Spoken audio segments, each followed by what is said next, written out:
자꾸만 인플레이션 그 자체만 바라보시는 분들이 있는데 그 사이에 좋았다 나빴다 좋았다 나빴다 한 20번 하는 거예요. 아직 고통이 돌아왔구나.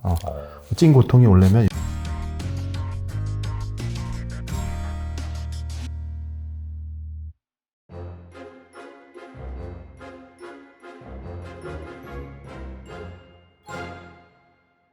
네, 정주영 대표님 모셨습니다. 안녕하세요. 반갑습니다. 네, 대표님 정말 오랜만에 나오셨습니다. 네, 또 불러주셔서 감사하고요. 네. 팬입니다. 감사합니다. 구독자예요.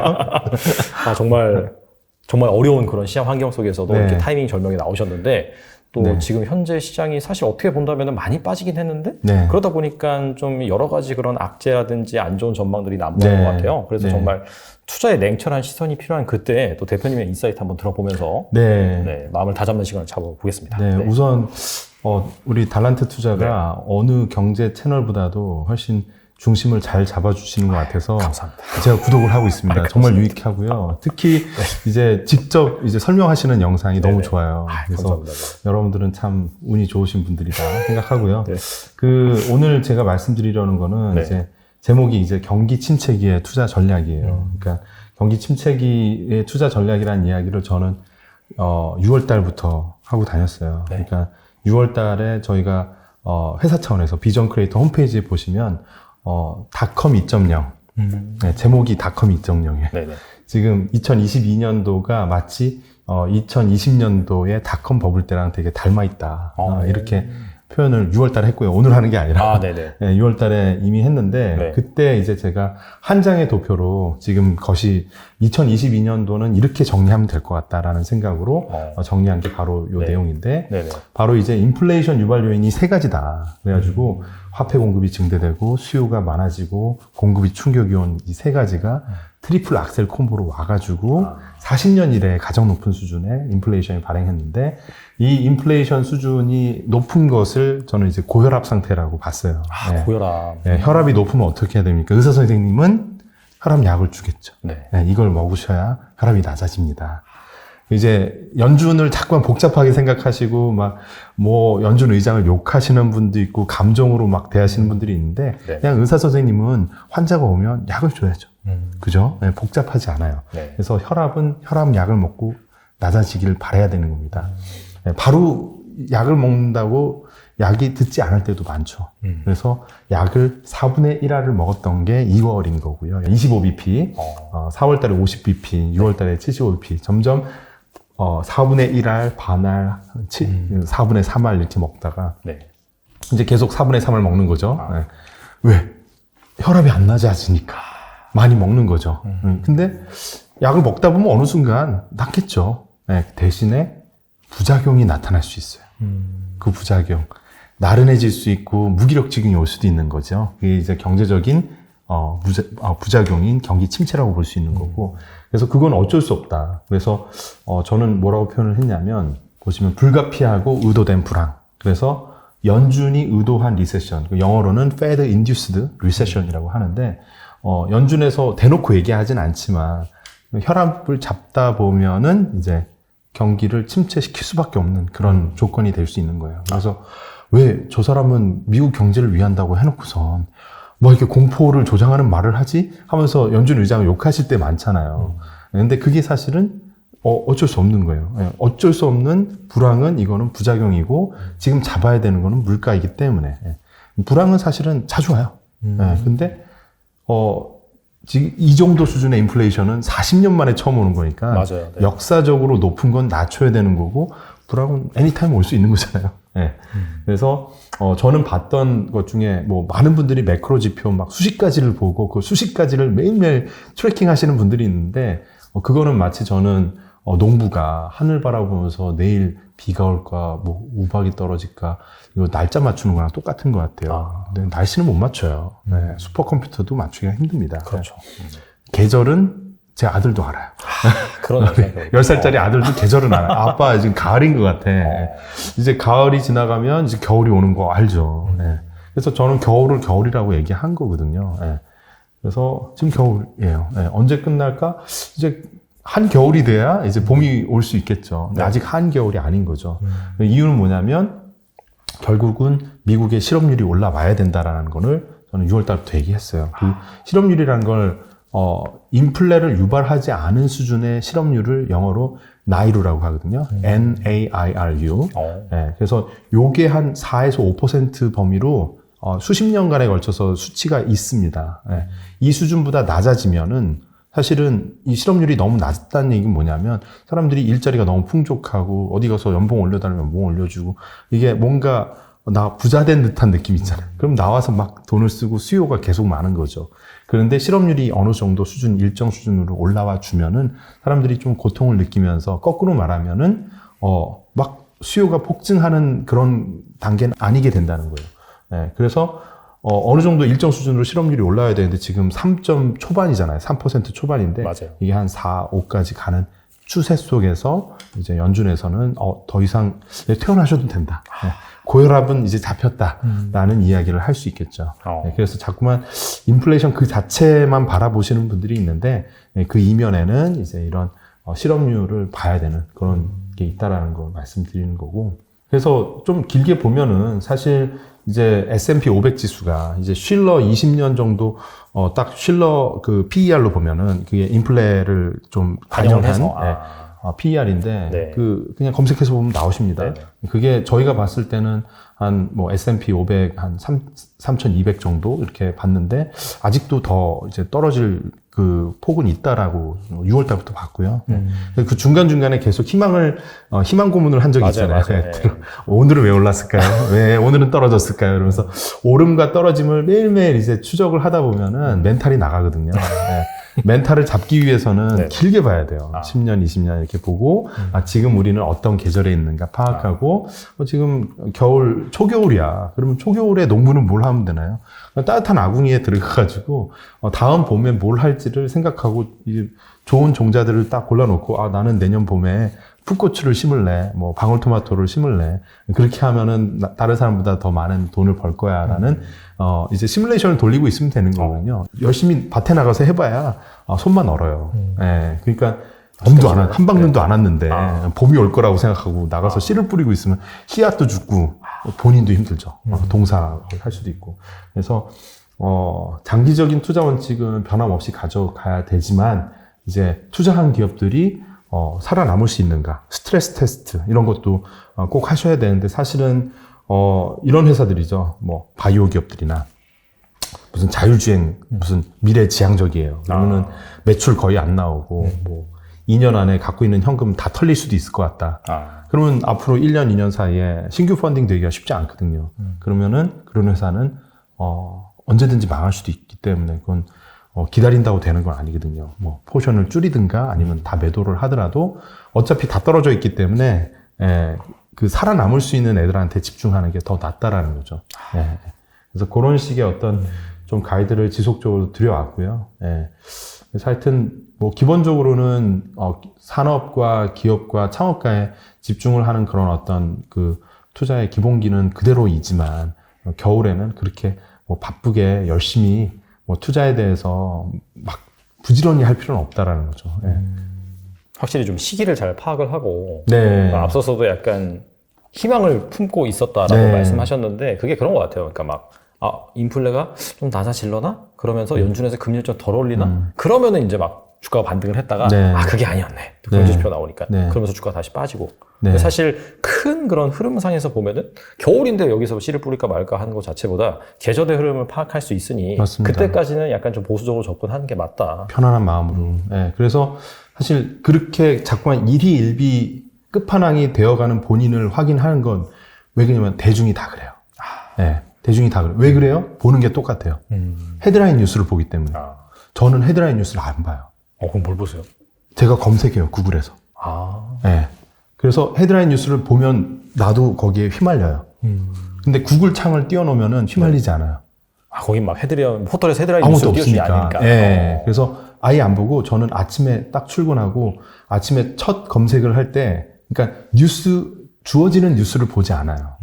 내가 보고 싶은 거를 마음 먹고, 그럼 제가 보고 싶은 거는 뭐 구글의 클라우드 컴퓨팅이 요즘 어떻게 되고 있나, 테슬라의 기가 팩토리의 뭐 그 생산성이 어떻게 되냐, 이런 거 원래 내가 집중하고 있는 산업과 기업과 창업가에 대한 그런 뉴스들을 알고 싶은 것들을 아이템들을 적어 놓은 다음에 그때그때 돌아가면서 검색을 하는 거예요. 문제가 없으면 문제가 없는 거거든요. 네. 그리고 금융산업에 대한 것도 어떻게 보면 유동성이잖아요. 유동성 밀물 썰물을 데일리로 매일매일 검색하지 않아요. 네. 중요한 이벤트가 있을 때만 그때 구글창 띄워놓고 뭐가 나는지 확인하고 그러면 덜 이끌리게 돼요. 왜냐하면 금융시장은 그냥 매일 날씨 변덕스러운 거랑 똑같아요. 네. 미스터 조울증하고 함께 하잖아요. 네. 내가 미스터 조울증이 되는 거예요. 네. 그러네요, 진짜. 마켓은 제정신이 아니에요. 오은영 박사도 답이 안 나오는 애예요. 네. 그러겠네요, 진짜. 네. 오, 얘는 미쳤네요. 왜? 자아가 최소 몇 억 개예요. 자아가 몇 억 개예요. 그렇잖아요. 몇 억 명이 들어와서 뭐 전 세계 사람이 다 투자를 하진 않지만 몇 억 명의 투자자들이 계속 변수를 만들어요. 네. 거기에서 시장을 매일매일 난 맞추고 싶다. 워렌 버핏도 못하는 거고 하지 말라고 하고 그런 걸 난 묻지 말라고 한 지가 수십 년이 됐는데 사람들은 또 와가지고 다음 분기 뭐 어떻게 될 것 같나요? 그런 거 물어보지 마세요 이러거든요. 워렌 버핏이. 그럼 저 사람 알고 숨기는 거야 이렇게 하는데 그게 아니에요. 그냥 관심이 없는 거예요. 왜냐하면 코카콜라가 성장하거나 애플이 성장하는 거는 그거랑 상관없이 그냥 근본이 성장하는 거거든요. 네. 본질이 좋아져서. 네네. 애플 같은 회사가 경기가 뭐 인플레가 왔다고 망할 것 같아요? 안 망할 것 같죠. 네. 그러니까 내두면 된다라는 거예요. 네. 애플도 주가가 떨어지고 구글도 주가가 떨어지죠. 하지만 그 회사의 본질은 길게 3년, 5년 보면 좋아진다라는 걸 보고 그냥 길게 보는 거죠. 네. 그렇다면 결과적으로는 그 아까 고혈압에 이제 비교를 네. 하셨는데 태어난 시점이 그 어느 정도 좀 그런 경기에 충격을 받아가지고 네. 실업률이 올라가는 네. 약간 좀 그런 시점이 돼야지 뭔가 좀 시장 관점에서는 약간 반환점이 나올 수 있다. 그렇게 볼 수가 있죠. 네, 그래서 모든 게 저는 프로세스인 것 같아요. 어떤 절차라는 게 필요하고 그러면은 금리를 올리면은 이제 고통이 느껴져야 되는 거군요. 아직까지 희망 회로를 돌리고 있으면 고통이 아직 안 온 거고요. 경제의 고통이 확산이 돼서 기업들이 미래 전망을 부정적으로 보고 그러면 이제 매출 전망, 이익 전망을 계속 안 좋게 내밀고 있고 요즘 그러고 있잖아요. 맞아요. 저는 네. 6월 달에 그 얘기할 땐 사람들이 안 믿었어요. 지금 미국 경제 좋은데 무슨 소리냐. 근데 사실 그게 와야 기업이 어떻게 하겠어요? 이익 전망, 매출 전망 안 좋은데 사람을 뽑을 수 있습니까? 못 뽑잖아요. 못 뽑고 오히려 있는 사람도 내보낼 때 실업률이 올라가겠죠. 이게 시차가 있는 거예요. 몇 달이 다 걸리는 거고 그 사이에 좋았다 나빴다 좋았다 나빴다 한 20번 하는 거예요. 보고 있으면은 이제 멘탈이 털리는 거고 이걸 길게 나만의 프로세스, 나만의 가설을 세워가지고 이런 식으로 가겠구나라고 생각하면은 이걸 그냥 관망할 수 있는 거예요. 네, 아직 고통이 돌아왔구나. 찐 고통이 오려면 이렇게 되고 고통이 제대로 이제 가서 실업률이 올라오는 걸 확인을 하면 그다음부터는 의사 선생님은 할 일이 없구나. 연준이 이제 더 이상 역할을 할 게 많지는 않겠구나.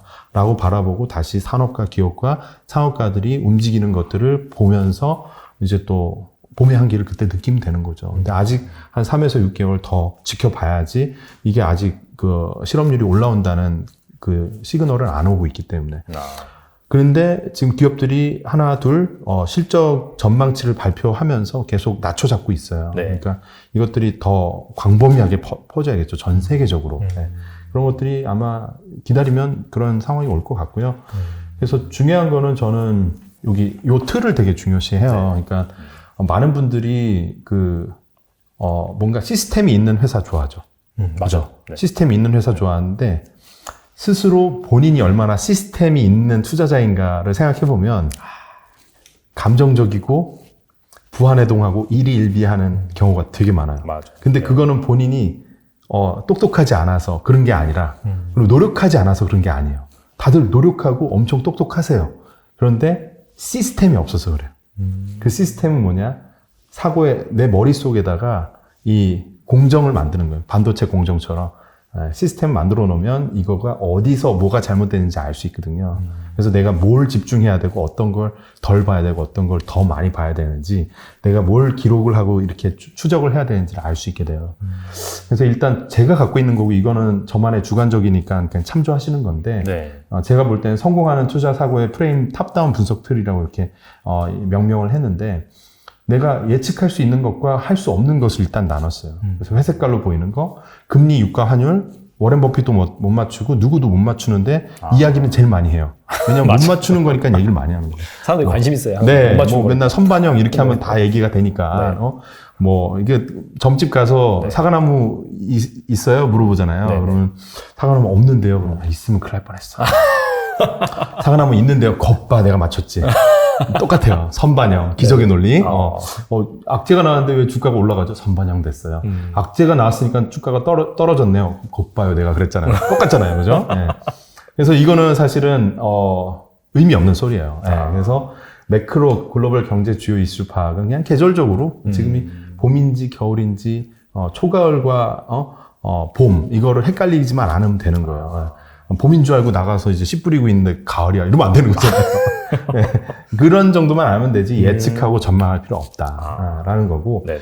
우리들이 집중해야 되는 건 뭐냐 유망 섹터 그리고 그 섹터 안에서 1등 될 회사 그리고 그 1등 될 회사를 진짜 만드는 건 누구냐 창업가와 그 기업에 종사하는 사람들의 태도 이런 것들이에요.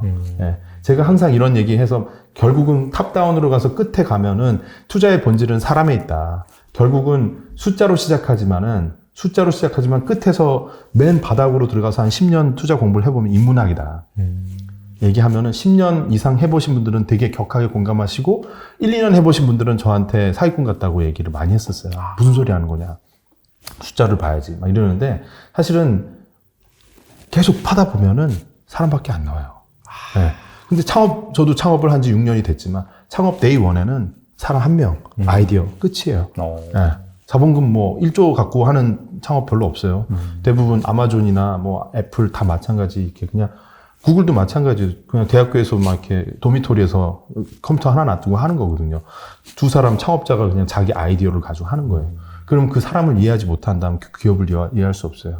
네이버와 카카오가 왜 똑같은 일이 발생해도 대처하는 게 다르고 그거에 대한 대응과 사람들의 선호, 호불호가 갈리느냐. 이거는 바로 그 사람들의 DNA가 다른 거예요.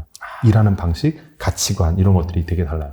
그래서 뭐 현대, 삼성, SK 보면 사람들이 피가 다르다고 하잖아요. 네. 삼성은 파란색, 막 피도 눈물도 없어. 그리고 막 뭐 밤에 11시에 갔다가 새벽 5시에 나와도 막 계속 열심히 하는 이런 것들, 뭐 SK 같은 게 약간 인화를 강조하고, 막 LG도 뭐 그런 게 있잖아요. 맞아요. 좀 보들보들하게 이렇게 서로 사이좋게 지내고. 그게 사실은 수십 년에 걸쳐서 형성된 하나의 문화거든요. 근데 그 문화를 쉽게 간과하면 절대 안 된다라는 거예요. 왜냐하면 큰 이슈가 터졌을 때 이게 10배로 커지는 것과 잘 봉합되는 거랑은 사람들의 사고방식에 따라서 엄청 달라진다는 거죠. 그래서 요즘 카카오 화재 나고 나서 이제 이런 걸 또 공감하시는 분들이 있는데 절대 잊으면 안 돼요. 앞으로 투자할 때도 이 사람에 대한 파악을 계속 많이 해야 돼요. 가장 많은 시간이 투자가 돼요. 사실 말씀드리면 섹터에 대한 선택은 한 중고등학생 정도의 지성만 있으면 알 수 있어요. 네. 사실 전통적인 제조업이 좋을까요? 아니면 미래지향적인 인공지능이 더 좋을까요? 당연히 후자죠. 그렇죠. 네. 네. 그건 누구나 다 알잖아요. 그죠? 네.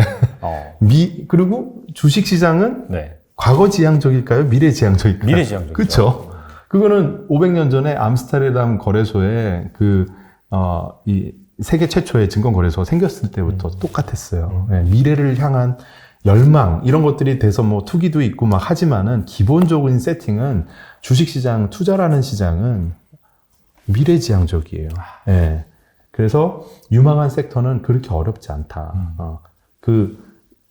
매년 연간 성장성이 높은 산업은 정해져 있어요. 클라우드 성장 많이 하죠. 네. 예.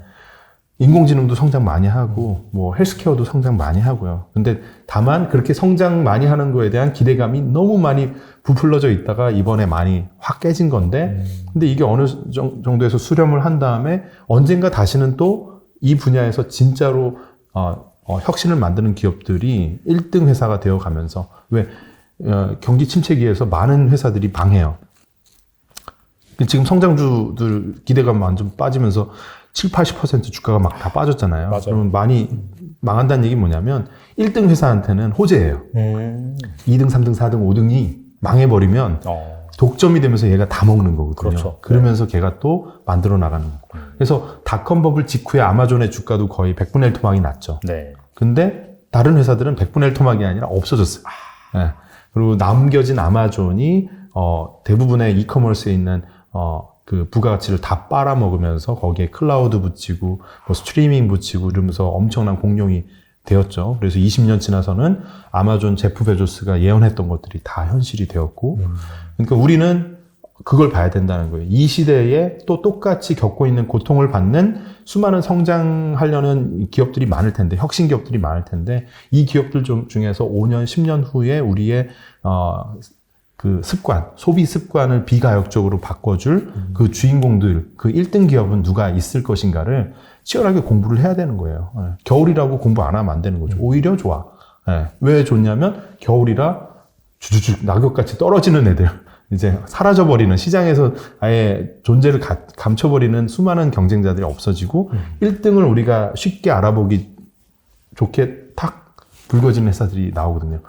호황 속에서 주가가 다 날아갈 때는 다 묻혀 있어요. 다 메타버스, 혁신인가 봐. 다 인공지능 혁신인가 봐. 뭐가 참인지 거짓인지 알 수가 없어요. 근데 불황이 오잖아요. 네. 진정한 창업 혁신을 현장에서 만들려는 사람들은 어떻게든 답을 찾아서 성장을 하고요. 하지만 여전히 사람들이 투자적으로는 관심 안 갖죠. 근데 나한텐 보여요. 깊이 보다 보면. 네. 그리고 희한하게 얘랑 원래 옛날엔 경쟁자였는데 얘네들은 후속 펀딩도 안 하고 뭐 새로운 뉴스도 안 나오더니 훅 하더니 사라져버려요. 그러면 얘가 더 돋보이는 거죠. 야, 불황이 나한테 이런 기회를 주는구나. 이런 게 오거든요. 네네. 그래서 오히려 좋다라는 말씀 드립니다.